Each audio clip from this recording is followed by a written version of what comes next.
Hey, what's going on, everybody? This is Tyrone back with Tech Life.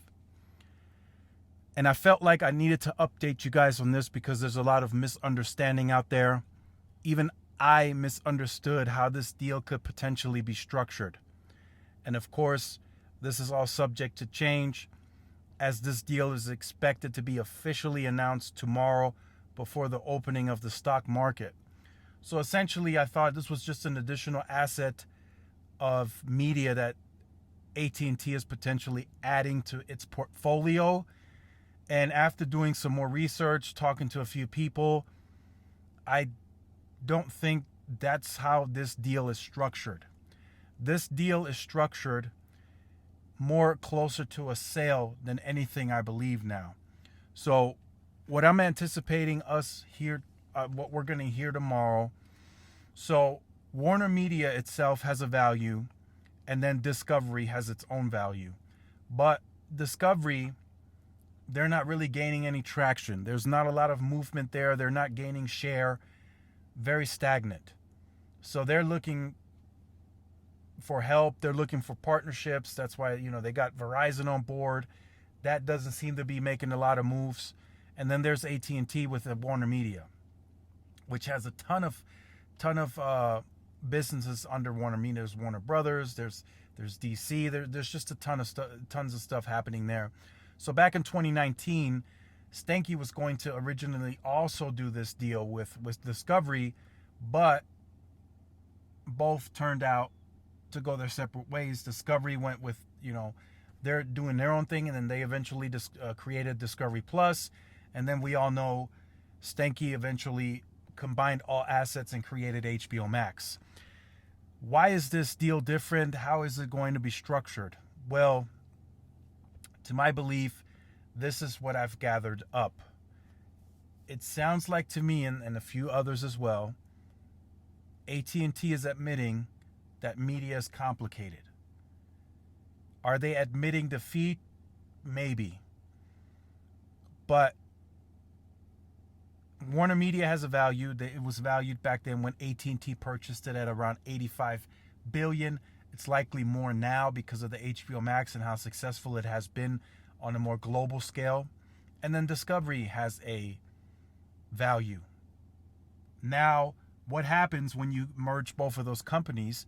Well, the value ends up at $150 billion as what we've seen in articles. So then you create a new publicly traded company and you just dish out a majority minority stake.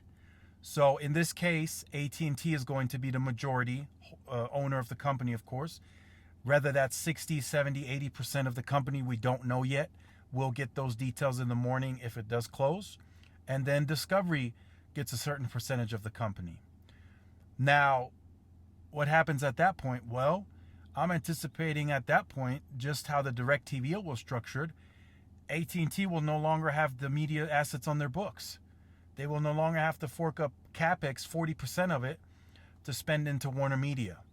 So they're technically telling us they're getting out of media 100%. So the way the company will be structured moving forward is their wireless asset and their fiber asset, and that is it. Will they still offer HBO Max? Yes, they'll still offer it. I'm sure that'll still be an exclusive since they're the majority owner in the company. That'll still be exclusively offered to to AT&T wireless and fiber customers, and then fiber TV customers as well. But it's off the books. They're going strictly pure wireless and pure fiber. That's what I'm getting from this. Is that subject to change? Could I be wrong on that again? Yes. But I think that's the way this deal is going to be structured. I think they see that there is no real end game in this media. In fact, in the future, they may have to carve out more CapEx to fund media. Actors want increases. There's more pay. Cable wants more pay. So I think they're just cutting their ties and they're going all wireless and fiber, which in fact is good because now the fiber and the wireless are going to get more money dedicated to it on a yearly basis to enhance and increase deployments on both of those platforms. So again, I just wanted to update you guys on that. I think that's what the deal is going to be structured around. I don't think it's AT&T buying anything. I think they're getting out of media. They're done with it. They'll still be majority owner just like they are with the AT&T TV and the DirecTV deal. But I think they're structuring this company. They're putting it out in the stock market as a newly traded company, and they'll just get revenue and money from it. You know, whether it's 60, 70, 80%, that remains to be seen. But that's what this deal is structured around, I believe. And AT&T is getting back to its roots on just wireless and fiber.